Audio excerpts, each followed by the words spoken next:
ओम श्री परमात्मने नमः। श्रीमद्भागवत गीता के 17वें अध्याय का महात्म्य। श्री महादेव जी कहते हैं, पार्वती 16वें अध्याय का महात्म्य बतलाया गया। अब 17वें अध्याय की अनंत महिमा श्रवण करो।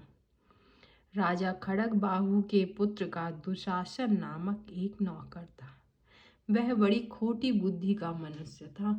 एक बार वह मांडलिक राजकुमारों के साथ बहुत धन की बाजी लगाकर हाथी पर चढ़ा और कुछ ही कदम आगे जाने पर लोगों के मना करने पर भी वह मूढ़ हाथी के प्रति जोर जोर से कठोर शब्द करने लगा।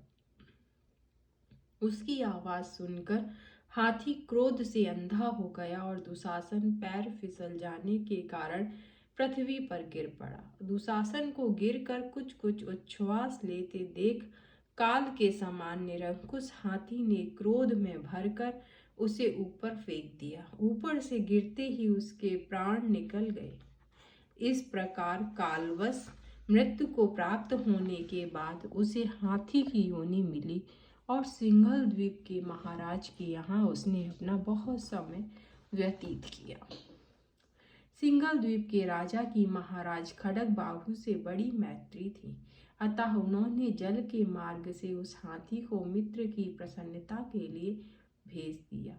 एक दिन राजा ने इस लोक की समस्या पूर्ति से संतुष्ट होकर किसी कवि को पुरस्कार रूप में वह हाथी दे दिया और उन्होंने 100 स्वर्ण मुद्राएं लेकर उसे मालव नरेश के हाथ बेच दिया।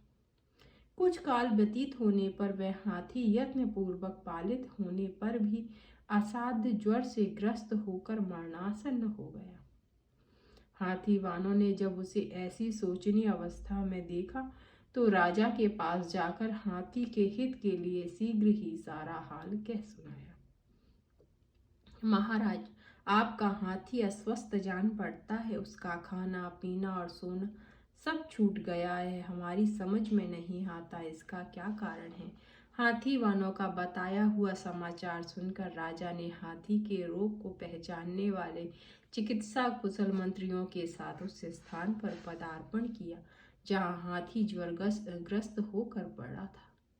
राजा को देखते ही उसने ज्वर जनित वेदना को भूलकर संसार को आश्चर्य में डालने वाली वाणी में कहा, संपूर्ण शास्त्रों के ज्ञाता, राजनीति के समुद्र, शत्रु समुदाय को परास्त करने वाले तथा भगवान विष्णु के चरणों में अनुराग रखने वाले महाराज, इन औषधों से क्या लेना है। वैद्यों से भी कुछ लाभ होने वाला नहीं है।